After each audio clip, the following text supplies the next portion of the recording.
Primeira carta de São João, capítulo 5. Todo o que crê que Jesus é o Cristo, nasceu de Deus, e todo o que ama aquele que o gerou, ama também aquele que dele foi gerado. Nisso conhecemos que amamos os filhos de Deus, se amamos a Deus e guardamos os seus mandamentos. Eis o amor de Deus, que guardemos os seus mandamentos. Só que é um mandamento para mandamento, né? Uma ordem para guardar a ordem. Então, versículo 3, ordem.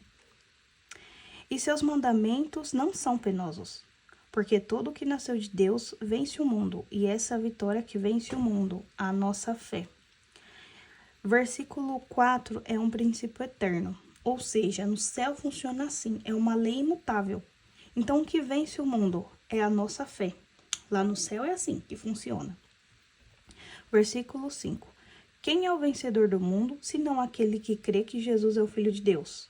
Uma promessa, porque quem crê que Jesus é o Filho de Deus é vencedor. Ele, Jesus Cristo, aquele que veio pela água e pelo sangue.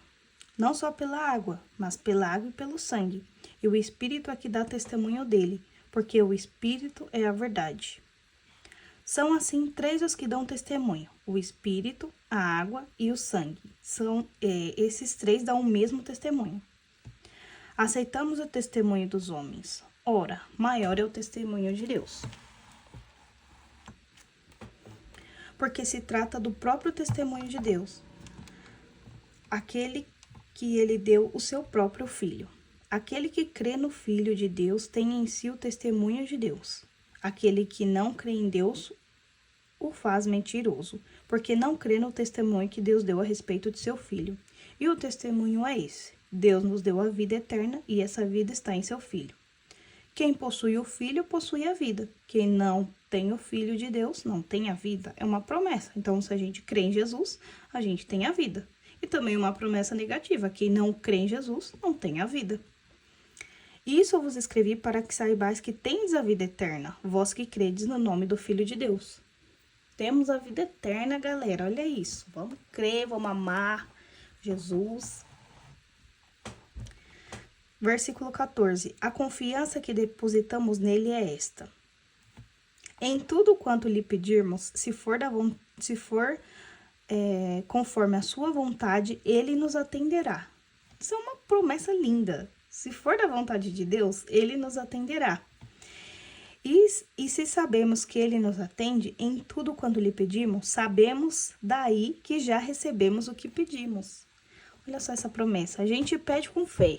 A gente pede com fé, que a gente sabe que a gente recebeu. Se for conforme a vontade de Deus, né? Que seja feita a tua vontade. Então, vamos pedir com fé, e ter esperança e ter fé que já recebemos o que pedimos. Se alguém vê o seu irmão cometer um pecado que não conduz à morte, reze, e Deus lhe dará vida. Isso para aqueles que não pecam para a morte. Também é uma promessa. Então, se a gente reza, né, Deus dá vida para aquele pecado que não leva à morte. Há pecado que é para a morte, não digo que reze por esse. Toda iniquidade é pecado, mas há pecado que não leva à morte. Que são aqueles pecados veniais, né? Então, vamos nos arrepender de todos os pecados. Não vamos pecar para não ir para o inferno, mas vamos rezar também. Versículo 18. Sabemos que aquele que nasceu de Deus não peca, mas o que é gerado de Deus se cautela e o maligno não o toca. Versículo 18 também é um princípio eterno, porque é assim que funciona lá no céu. Versículo 19. Sabemos que somos de Deus e que o mundo todo jaz sobre o maligno. Sabemos que o Filho de Deus veio e nos deu entendimento para conhecermos o verdadeiro.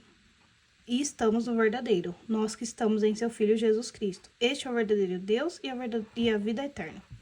Filhinhos, guardai-vos dos ídolos. Então, a gente fechou aqui com uma ordem.